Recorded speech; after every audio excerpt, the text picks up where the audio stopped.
सुगंधा और उसकी सास कांता के बीच एक अजीब सी जंग रहती थी। ये जंग थी किचन में कौन ज्यादा अच्छा काम करेगा और घर के सदस्यों के दिल जीतेगा। और उनकी इस जंग में हमेशा कुर्बान होते थे उनके दोनों पति। कैसे? आइए देखते हैं इस किचन पॉलिटिक्स की कहानी में। एक दिन किचन में, माँ जी, आज मैं बना रही हूँ मेथी की सब्जी। इस खाने से घर वालों के पेट की सारी समस्या खत्म हो जाएगी। और मैं बना रही हूँ तड़के वाली छाछ, जिसे पीते ही गैस की समस्या कभी नहीं होगी।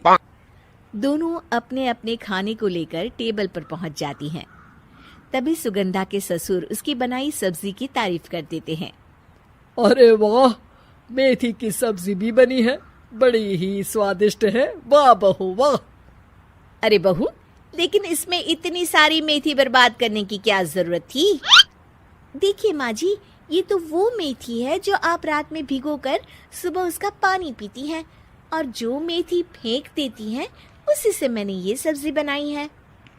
अरे वाह बहू, तुमने तो बड़ा ही समझदारी का काम किया। बस अब क्या था, कांता जी का तो मानो ये सुनकर खून ही सूख गया।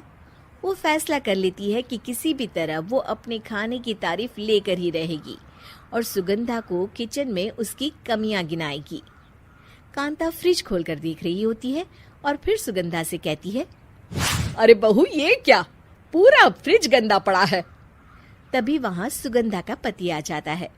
वो सुगंधा को डांट कर कहता है, सुगंधा, तुम्हें कितनी बार कह रखा है कि वायरस फैल रहा है, साफ सफाई का पूरा ख्याल रखना है, लेकिन तुम किचन में इतनी गंदगी रखोगी तो कैसे चलेगा। सुगंधा सास की तरफ देखती है जहां वो मुस्कुरा रही होती है। सुगंधा समझ जाती है कि सास ने उससे बदला लेने के लिए ये सब किया है। दोनों रात के खाने की तैयारी में लग जाती हैं। दोनों ना एक दूसरे की तरफ देखती हैं और ना ही एक दूसरे से बातें करती हैं।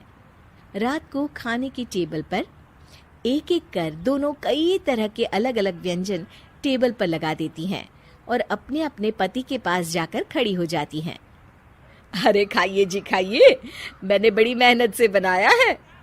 प्लेट में वो खाना डालती हैं। सुगंधा भी दोनों की प्लेट में खाना डालते हुए कहती है, बड़ी ही मेहनत लगी है इस खाने को बनाने में। हाँ, दोनों को ना चाहते हुए भी सारा खाना खाना पड़ता है। कहीं दही तो कहीं मलाई तो कहीं मसाला।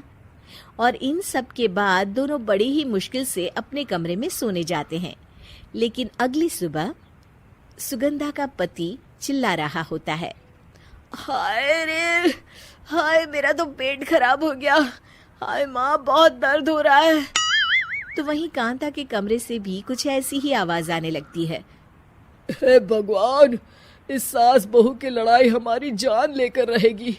जाओ कोई डॉक्टर को बुला कर लाओ। डॉक्टर आते हैं। दोनों को देखकर कांता और सुगंधा से कहते हैं, देखिए, आप दोनों इन्हें खाने में हल्का ही दीजिएगा। हो सके तो रात का खाना जल्दी खाया करे और वॉक किया करे। इतना कहकर डॉक्टर वहां से चले जाते हैं। जिसके बाद एक बार फिर से दोनों बहुएं किचन में जाती हैं और खाना बनाने में लग जाती हैं। रात में खाने के टेबल पर दोनों एक बार फिर से खाना लगाने लगती है। पापा जी, मैंने ये पतली मूंग की दाल की खिचड़ी के साथ ये पापड़ और पुदीने की चटनी भी बनाई है।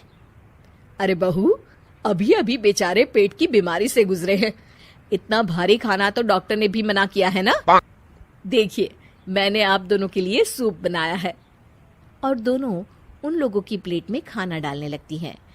तभी दोनों एक साथ बोल पड़ते हैं, बस करो, हमें माफ करो, हमें नहीं खाना इस घर में, ना खिचड़ी और ना ही सूप। हम इंसान हैं, एक वक्त में एक ही खाना खा सकते हैं। बस करो, हमें माफ करो, हमें नहीं खाना इस घर में, ना खिचड़ी और ना ही सूप। हम इंसान हैं, एक वक्त में एक ही खाना खा सकते हैं। इतना कहकर वो दोनों वहां से चले जाते हैं। कहानी का अंत। आप लोग उम्मीद कर रहे होंगे कि अंत में सब ठीक हो जाएगा। नहीं जनाब, अगर सास बहू के बीच सब ठीक हो जाए तो आप ये सीरीज देखे ही क्यों? तो तो मजा लीजिए इस चैनल में सास बहू से जुड़ी कहानियों का, क्योंकि ये ऐसा रिश्ता है जिसकी मिठास उसकी खटास में हमेशा ज्यादा ही रहती है।